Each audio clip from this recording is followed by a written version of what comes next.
www.flashingbladepodcast.net. It's him! Hello!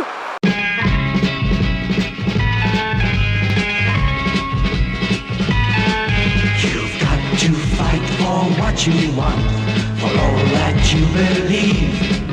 It's right to fight for what we want, to live the way we please. As long as we have done our best, then no one can do more. Hello there, welcome to the Flashing Blade, well, it's the VidiProg, isn't it? We're in the same area as each other for the very first time. This is a first. It is, it's quite amazing. We're at a cafe as well. We've just had a very nice cup of tea. Well, I have. Sinister doesn't do tea, what do you do? I do kind of cold drinks, orange juice. Orange juice, yes? Yeah, or lemonade mainly. Yes. You know, this is really fascinating stuff for people. It's colour. I like, yeah, colour, exactly. James Hodge, thank you. And this is D32. This is D32. Nope, I've no idea why either. He's a bit shy, so he's not going to be saying very much, I don't think. Probably just as well, really. You'll notice that because he's on holiday from his day job at the moment, no eye patch. Nope. However, there's a secret, tiny, itty-bitty little camera in one of his pupils. Really expensive. Really, really expensive. That's what laser eye treatment will do for you, quite frankly. Anyway, so we're going to sit here and we're going to do, well, introducing of stuff. Yes. Anyway, and now, this. Oh, we're at Earls Court, 1 and 2 and Brompton Hall, and we're going to be doing a lot of filming and talking, interviewing, probably not of stars. That was all yesterday, unfortunately, because why is that thing following me around when I do this? Stop it! Stop it! It's scary. Why is it doing that, Sinister? Because it does. Okay. We're going to talk to some of the cosplayers. Because I really want to delve a bit deeper into the whole cosplaying thing. Because there are some lovely, lovely people there. And the effort and the skill and the talent that they've come out with is, well, it's mind-boggling. Yesterday, I don't think we actually got a picture. We may have done that. I think Adam, who's over here. Hello. Hello over here. Back on me, star. Adam got some pictures from the Doctor Who cosplay photograph, and Dale Who stole it. He came up with the pink Destiny of the Daleks Romana costume. Wow. But for a man. He said he was fed up with seeing all the female Fourth Doctor costumes, so he'd become a male Romana. That's fair enough. And it was superb, it was stunning. So, yes, that's what we're going to do. We're going to go around, the crowds at the moment are nowhere near as mad as they were yesterday, and believe me, by about 4 o'clock in the afternoon, they were mad. And if anybody is interested, there is a statement from Jason from Showmasters on the Showmasters forum about the problems on the Saturday. Whether they've been addressed for today, I don't know, but I think they were a little taken aback by how many people turned up. Okay, we're going to go away for now, and Sinister's going to say something now. Right, hello everybody. Just following up from what Siobhan was saying, I'm outside Earls Court. There are lots of very strange people here. No, they're not. They're lovely people.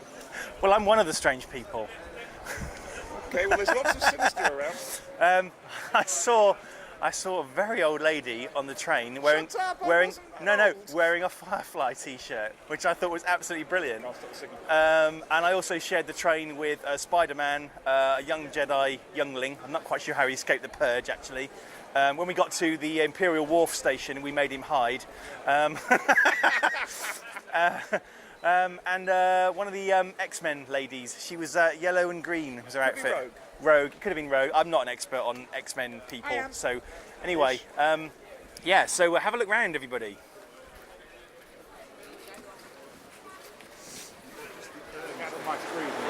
Well, we're inside. Which hall are we in?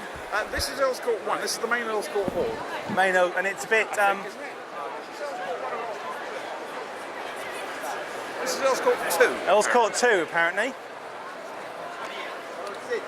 We have passes. Don't do that. They'll freeze frame and copy them, and we'll use them next time.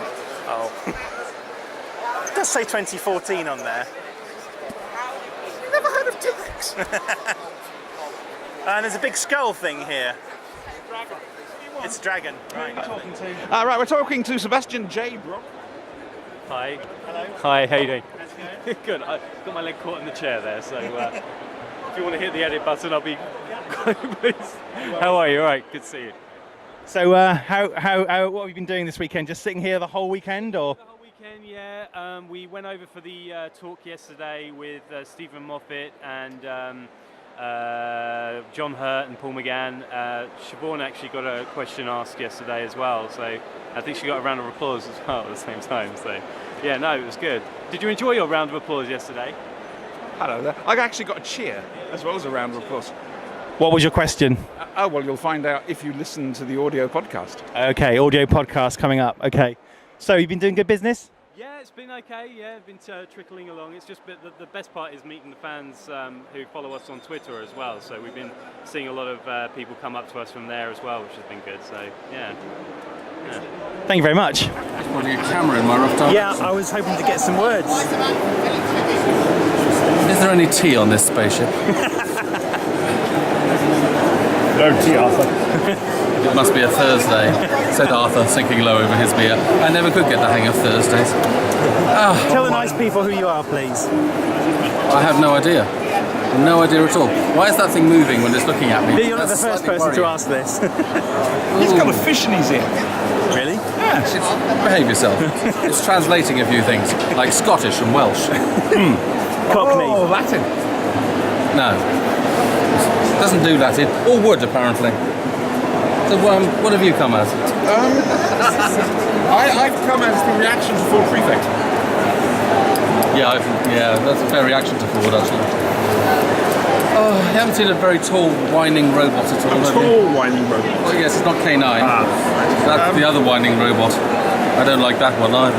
Wow, that was great, wasn't it? That's fantastic. How do we do these things? I haven't the faintest idea, but quick! What was that? Here's another thing. Tell us what you got in your hands, please. I've got a Dalek gun from one of the Paradigm Daleks. Some of the phalanges are off because they're in my bag, so if they don't get broken. What did you make it of? Most of the day. Well, this is a ball cock from the toilet. Yep. These are garden sticks. Yep. These are bits of cardboard and old little comb things. This is bigger PVC pipe, same as centre, and then it's all spray painted. How long did that take you to make? 10 days. That's pretty good. Excellent. So it's extremely busy here. We're having lots of photos taken with various people and creatures. We're currently looking. What are we looking for at the moment? We're going to try and find the Iron Throne of Westeros. Excellent. I believe that you're planning on taking it. Well, it is mine by birthright. Are you going to hold a wedding? I might, but the trouble is all the cleaning up afterwards. You won't have to worry about that. Well, there won't be anyone left to clean up. Oh, there'll be a lot of people left to clean up.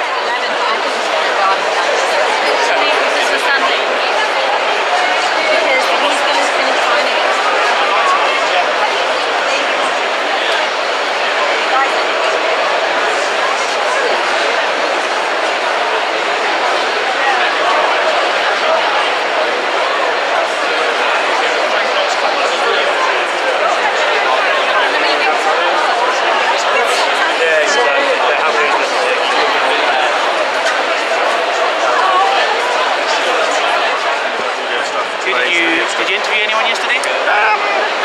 No, actually, because it was mad yesterday.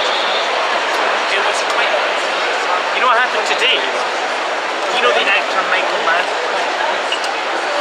Kill Bill, Reservoir Dogs.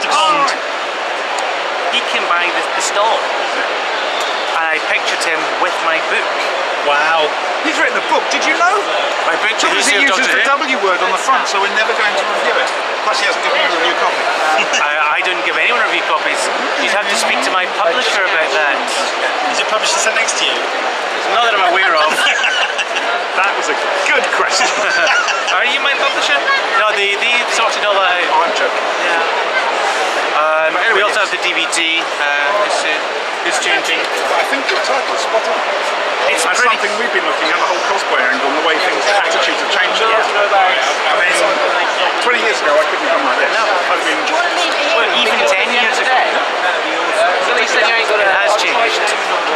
like this are great fun.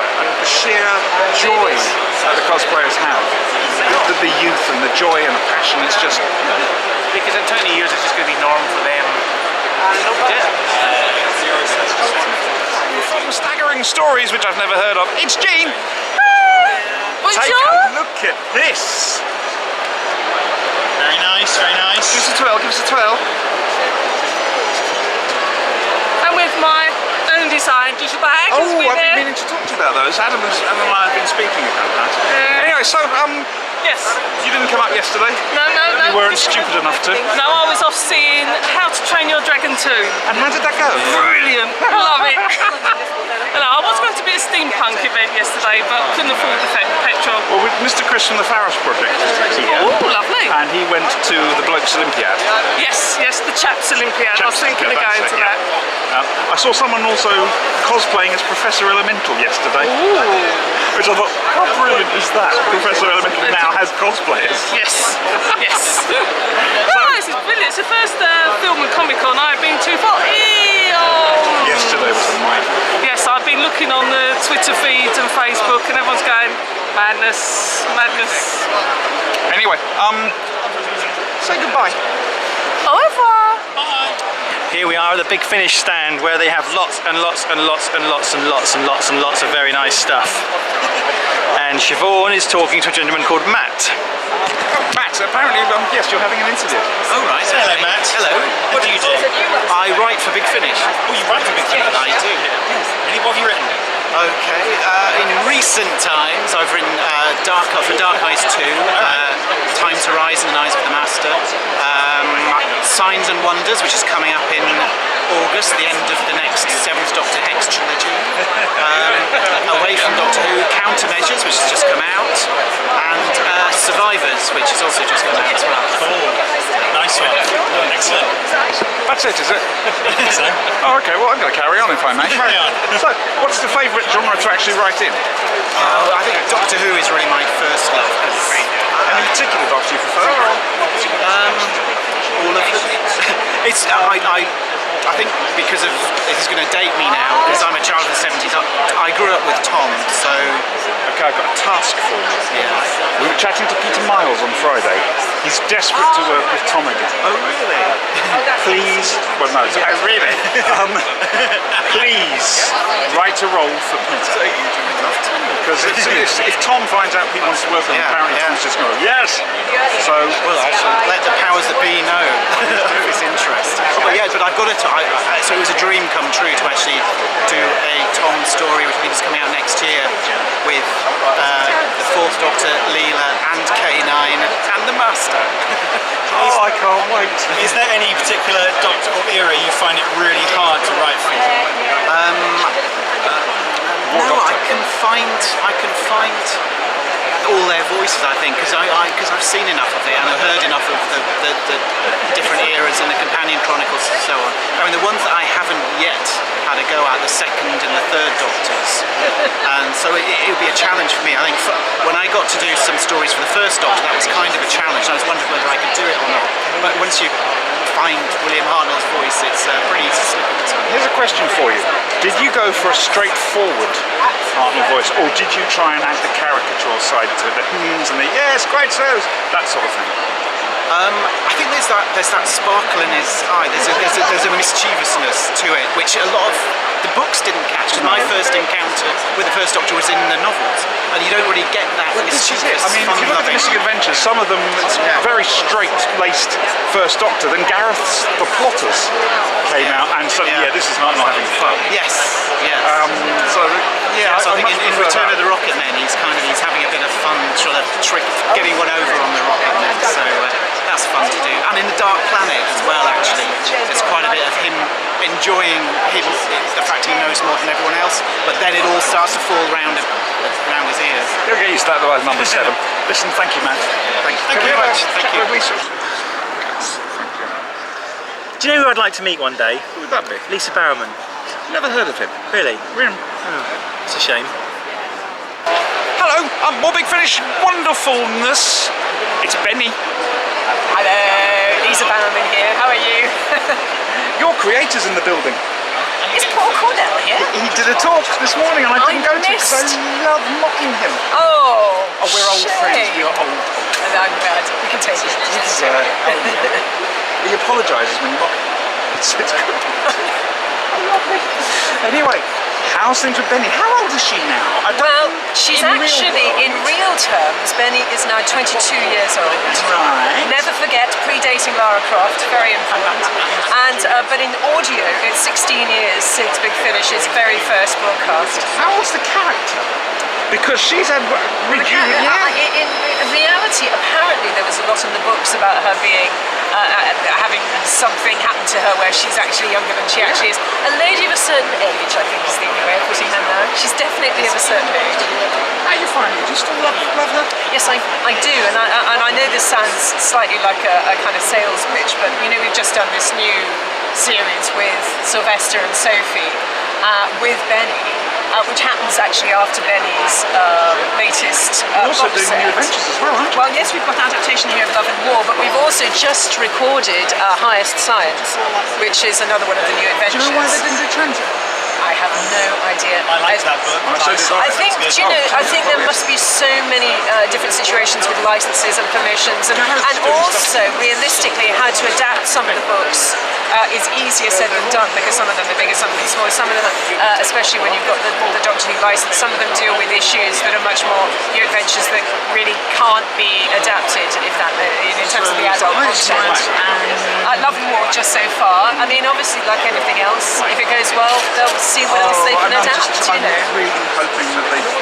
I adore the New Adventures, and I adored Benny when she came in, so it's just like I mean, a breath of fresh going air. back to the latest one with Sylvester, what I'm absolutely amazed at, and especially with all the different producers we've had over the years and the different writers, is that Benny stays true to herself, but she adapts enough to know that she's not sort of stuck in aspic. You know, she's not somebody who's exactly the same as she was in Love and War. So much has happened to her. I say I am biased, but I think James Goss, who produced the last series, and Scott, who directed them, came up with some fantastic stories. We've had some brilliant writers and new writers to Big Finish as well, and I'm very, very fond of the last box set. Well, thank you, Lisa. Thank you. If you ever get round to Ros and Chris, put me down for Chris. Oh, right, okay. Make a note of that, right. Thank you very much. Outside in a cafe, Look at the state of me. having a very nice cup of tea. Proof, tea. For nothing? What do we think so far? You've been here 4 days now. Lots of days, many days. I've been here 3 days. Tiring. I think, as I said it in my monologue, that I don't think they were quite prepared for the sheer number of people who turned up on the day wanting to get in. And the facilities can't cope. Apparently the heat in the actual Earls Court 2 hall yesterday was just a few degrees short of setting the roof on light. Because of all that rises and builds, and this gentleman here was just saying, the Jedi chap. Sith, is he? I think it's a Sith. Oh, he probably gets something done about that. NHS, very good. Ask him. Anyway, we're going to go back into the fray shortly, Ah, he is. and we haven't told the people about Adam's car. Oh yes, El Presidente from Staggering Stories has been providing transport this weekend, as well as a lot of pictures you're going to see during the shows. And today he was the reason for him coming. He wanted to get the photo of the head of Pertwee with the Colin Baker. That's the Colin Baker. Not just a Colin Baker, they The don't come in Colin Baker. 6-packs, you know. And though it is. Apparently, yeah. Anyway, so the he left the head of Pertwee at home. So that was his reason for coming out the window, or at home. And then when we were parking up, one of his tyres went. So currently Adam is at Quick Fit, because apparently you can't get quicker than a Quick Fit fitter. But they are taking their time. I think it's more along the lines of they're going to basically fleece him for every penny they can get. I think you'll probably get away without having that tyre replaced. It says it's going to be quite expensive. Really? Maybe he's done something to the rim. It's a brand new car. That's ridiculous. Anyway, we've been sitting on thrones, not the sort of thrones. Yes, you'll see the pictures. Both thrones. Which, as an evil dictator, which throne did you prefer? Well, actually, I kept banging my head on the Emperor's throne. Also, the sign was spelt wrong. It was the Emperor's throne, not the Emperor's throne. I see. Which I didn't like. But anyway, I was banging my head on that, although the nice background is quite good. So, I don't know, it's a bit of a toss-up really. I had CSO problems.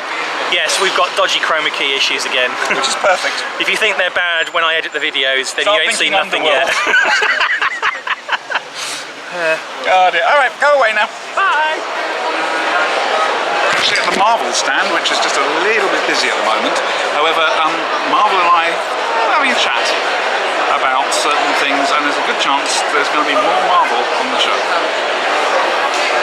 That'll be marvellous. Did actually say that. Sorry. This is Lee Wells. Yes, we don't release anything. From that 1963 show, who last produced something in 1963. 1863. Oh, it's okay, I was trying to be kind. Da, comrades, I am Azazel, hello. Or Scott, as he's known in polite circles. Sometimes the master even. You like? Right, if you can hear me through the wind noise, we found some Doctor Who cosplayers and we're going to have a nice group photo done.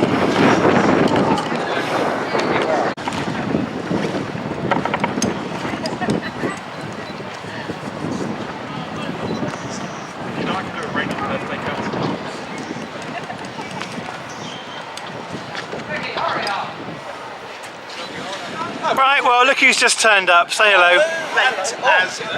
I've just broke my phone. Hang on. This is a common problem. Finger phone whilst you wait. As the knees. Oh, He's got a boo-boo. He drove himself over. I ran myself over. Hello. Yeah, they're both like that. You're right then. I'm alright, yeah. Right, Al, good to see you again. It's good to see you too, sweetheart. We haven't seen each other in ages. I've just been interviewing Ian McDiarmid. Hello, yeah, the microphone's pointing in the right direction. I've just been interviewing Ian McDiarmid. That's good. The Emperor from Star Wars. And what was he like? He was very good. Yeah, He's got his throne. So what are you doing? We've just done a cosplay with that, just hanging around doing bugger up. Right. Wouldn't mind a photo with the three of us. The cosplay, you should have dressed up. Okay, Adam, tell us what's going on. Heat, crowds, and a lot of waiting around, but good fun nonetheless. Well, you got your car sorted? Yeah. A lot of money. New tyre, wasn't good. No. But, you know, could have been worse. Nobody died yet. Yep, this is true. Apparently this is not as busy as yesterday, I'm told. Lots of people signing autographs. Oh, and this is George. Say hello, George. He's dead. Oh. And Siobhan's having a massage over there. So, yeah, it's good. We're back at the cafe. We're very hot, aren't we? Well, I don't know about you, but I'm certainly very hot. It's cooler out here than in there, that's for sure. I see, isn't it? George, are you very hot?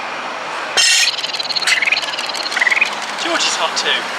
Oh, and meet L57. D32 special friend. You'll be seeing more of L37 and D32. L57, so what is his name? Ask him. L57. I can't, he fell off George. Suicidal. Anyway. Black. So L57 and D32 have got their own show starting soon, and George will be guest starring. Yes, George is going to have his own special slot. Yeah. Stop that at once. The chronology of this staggering story. VidiProg is going to make no sense whatsoever because we're filming this bit after we did the earlier bits.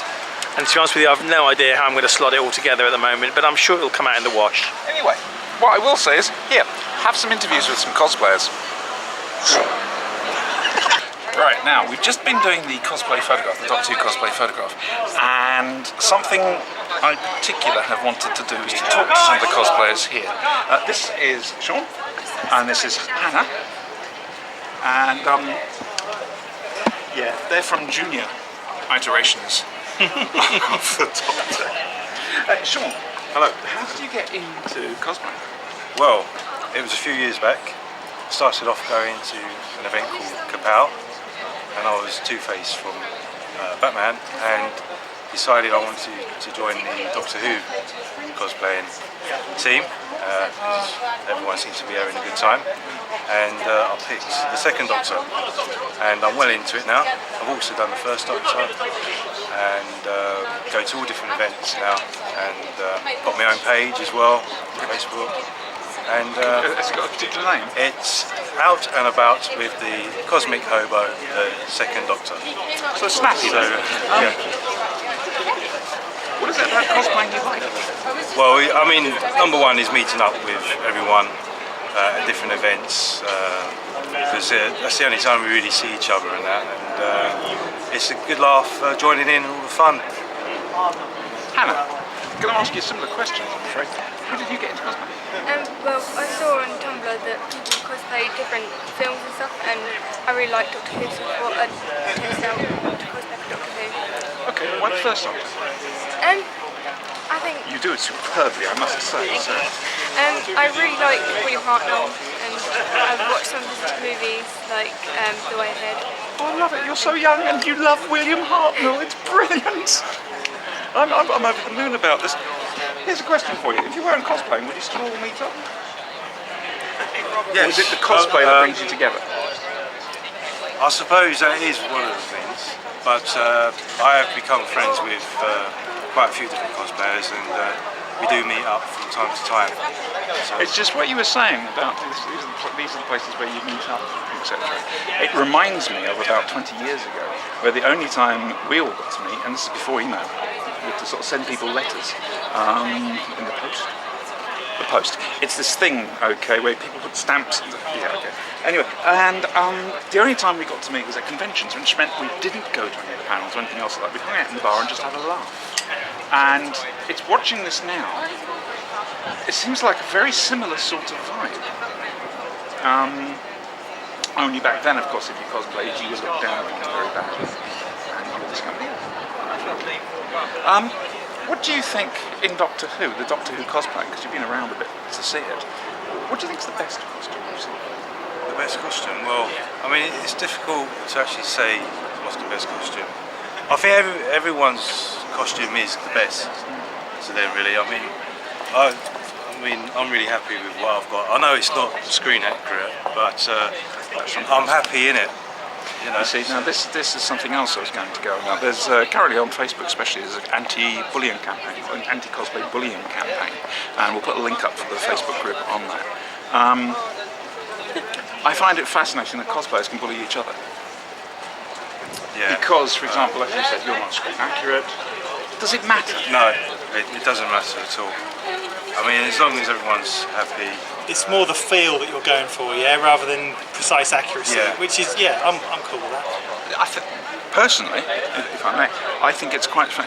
Yeah, do you feel comfy wearing this? Do you feel good wearing it? And sod it, that's all you need to worry about, quite frankly. Thank you guys, I really appreciate it. I'm Lizzie Biscuits. Elizabeth? Alan Peters. Alan. Daniel. Pedersen, yeah. Okay, so Elizabeth. It's Lizzie, not Elizabeth. Lizzie? Yeah. You said you like Yeah, I said Lizzie Biscuits. Yeah. Anyway, more cosplayers, which we really like. Guys, why cosplay? Because it's fun. Why is it fun? That's a serious question. What is it about it that you really like? What makes it Well, so fun? I make clothes anyway. I'm a dressmaker, so it's the challenge of deciding to make a costume, figuring out how I'm going to do it, and then making it. Do you just cosplay Doctor Who, or do you have Nope, other stuff? do all sorts. Okay, that's good. Yourself, sir, with the vegetables.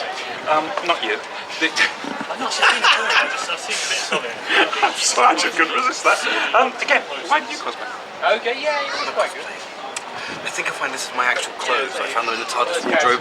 I used to have this lovely long scarf and a lovely burgundy, but I got one of them. I didn't want to get lost in the TARDIS corridor, so I had to unravel it.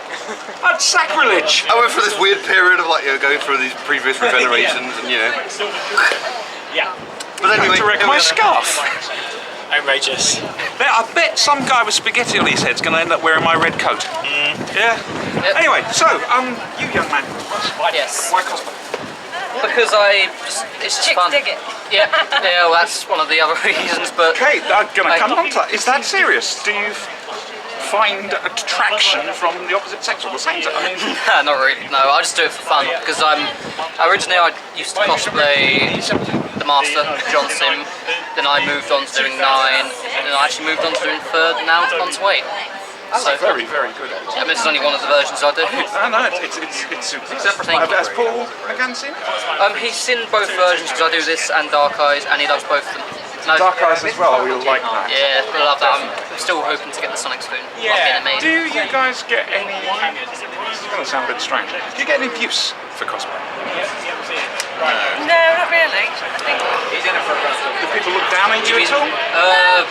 Well, it's school every now and then, but I ignore them. I just don't care because I don't like them anyway. You might occasionally get somebody saying what to do that for. It's a bit silly, but they're the kind of people whose opinion I don't you do it silly anyway. Yeah, exactly. It's better than football. I think what we've discovered here is the whole attitude has actually changed from what it used to be. Nodding behind the camera isn't going to come across very well. No, it isn't. Basically, the whole attitude has changed from 20 years ago to today. Cosplaying now is fun, it's sexy, it's well, you keep that in the bed or the zero room. And basically, guys, if you want to cosplay, just go for it. It doesn't matter what you wear, it doesn't matter how accurate it is. Do it for fun, do it because you enjoy it. I'm cosplaying right now as myself. Yes, as Dr. Sinister. There you go. Yep. Thank you, guys. Thank you. Thank you. Ladies and gentlemen, Paul McGann. What do I do now? Sing? Yes, what about the one I sang at my mother's wedding? Go for it. No, just an old Scouse one. That's disappointing. Is that a concert? You're right. Yeah, that's right. Because we were at the panel yesterday and we love the idea of the musical. Yeah, that'd be great. Moffat didn't like it so much, did he? He was a bit, he seemed a bit horrified. Listen, Paul, first of all, congratulations on that. Were you disappointed not to blow up Gallifrey? Again. Not what? Not to blow up Gallifrey again. Are you disappointed? Actually, in all of it, I wasn't disappointed with any of it. I mean, all things considered. And when I'd started, when we'd done it and I was trying to digest what the story was about, because it happened really quickly, as Moffat was explaining yesterday. I think he wrote it the night before we shot it, and we did it, and then we did it in a day, and then I got home and I thought, what did we just do? And I had to read up about what we just did, because a lot of the references went over my head completely. You're an actor, you're able to just say it. Yeah, well, it's like, what face do I pull? That's my job. Do I shout? Do I look sad? Do I happy? Do I shout? You know, look. What face does he? It's a man who's dead but doesn't know he's dead. Because I went to RADA, I know how to do these things. You've got your mind. Yeah.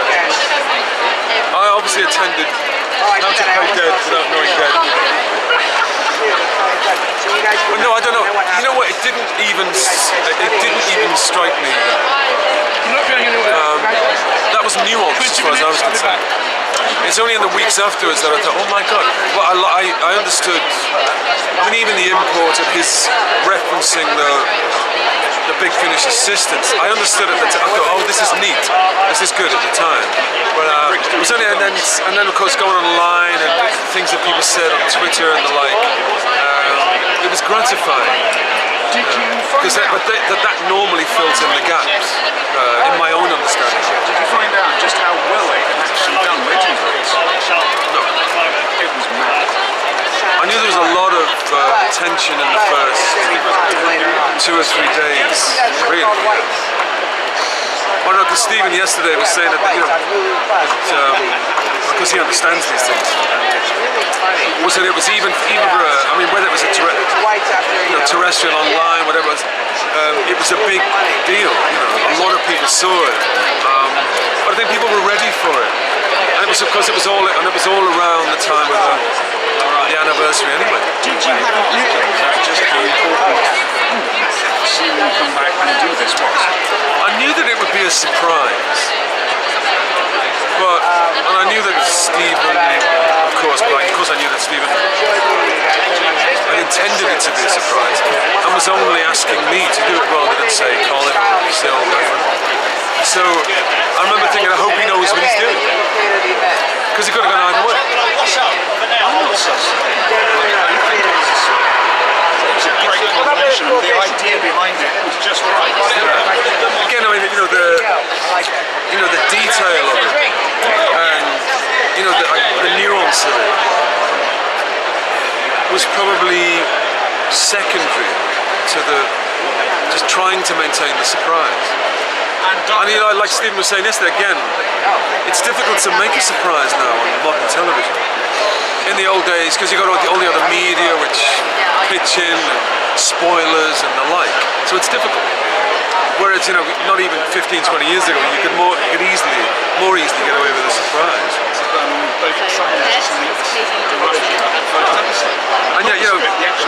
but when we were kids watching thrillers, you could leave a cliffhanger one week and nobody would be any the wiser till the next week. But it doesn't happen anymore. Andy Bishop getting shot in Coronation Street. Yeah. I was only at that point, but I was shocked. I mean, my grandparents had no idea. Now, it'll be front page news. It was a national incident. 3 weeks, wasn't it? Yeah. Just seen this car. It's massive. Yeah, there were two boys, young boys about 7, 8 years old, brothers, and they've made these cards for me. They can put messages on the back. It's sweet, huh? It's really heartfelt. It's not just that, but it's the fact that new generation growing up and you're their doctor. That's what it is. That's the real beauty of it. And amazing to think that when we did, in '96, when we did the TV pilot, it was in the middle of this wilderness. It had been 6 years, 7 years already since Doctor Who had been booted into the long grass. And would be another 10 years before Eccleston would appear in the episode. And the pilot we made, chiefly, was to find an American audience.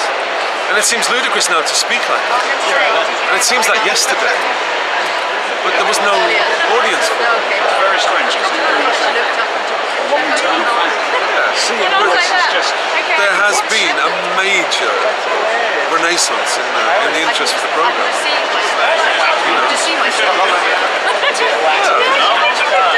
But I must admit, when I first got involved with it, I didn't love it, I didn't hate it. But it was a national institution that hadn't been on for a while. Like every other kid of my generation, we watched it because we only had 2 or 3 channels anyway, so everybody watched everything, so we saw it.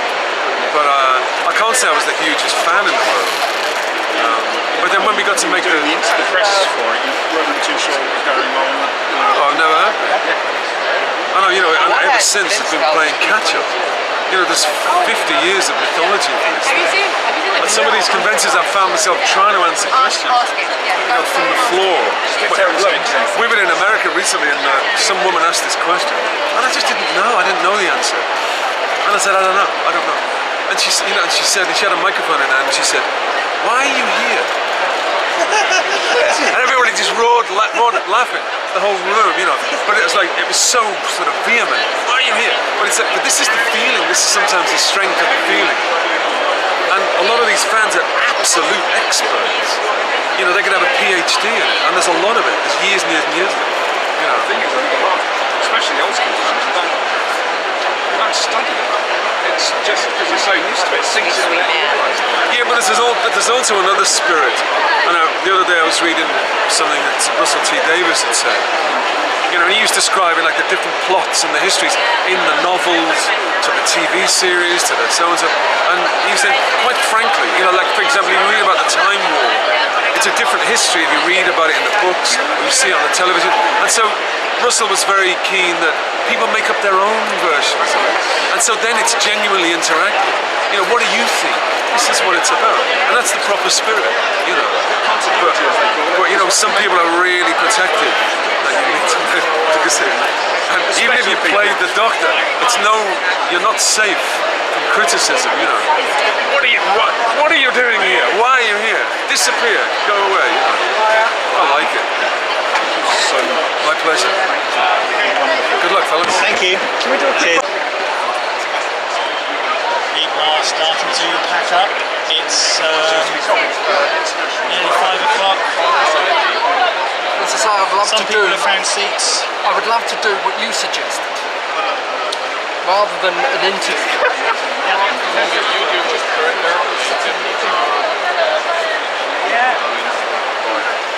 All in all, it's been a very busy, if tiring day. And then there's the main design.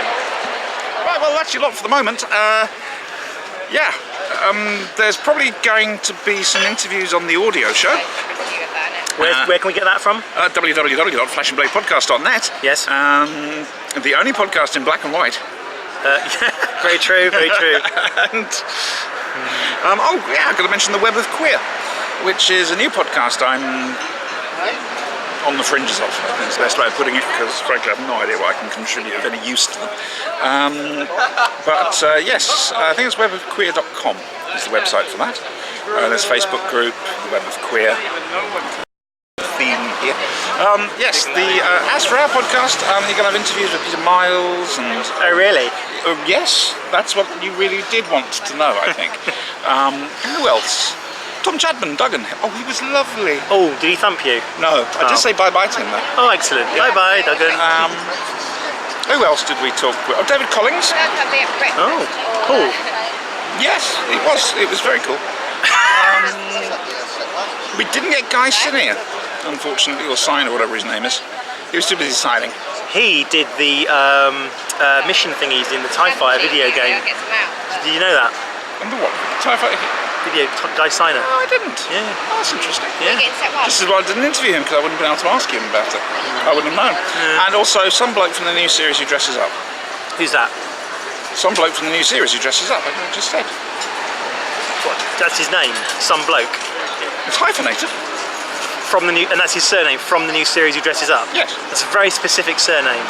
I know they sometimes used to have surnames named after professions, but that one's really specific. I've been campaigning for that to be brought back for years. You've got another campaign on the go. Ah, yes! Thank you for that. All right. That's good. You see how I did that? That was good, wasn't it? That was very, very good. We were very brilliant well done. together. What can I say? Anyway, June the 11th.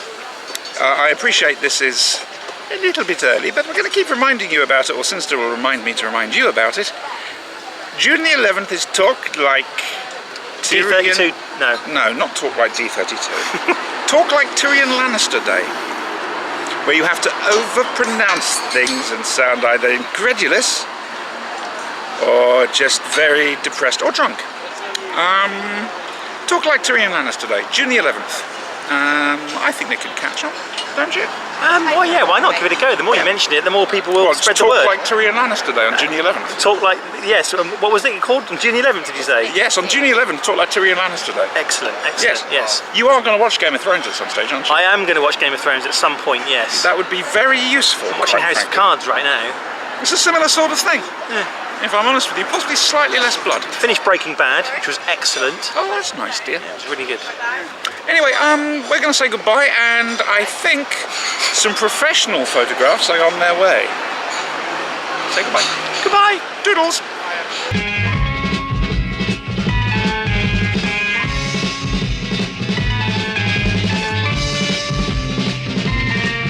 You've got to fight for what you want, for all that you believe.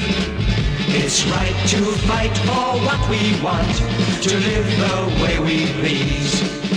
As long as we have done our best, then no one can do more. And life and love and happiness are well worth fighting for. They're well worth fighting for.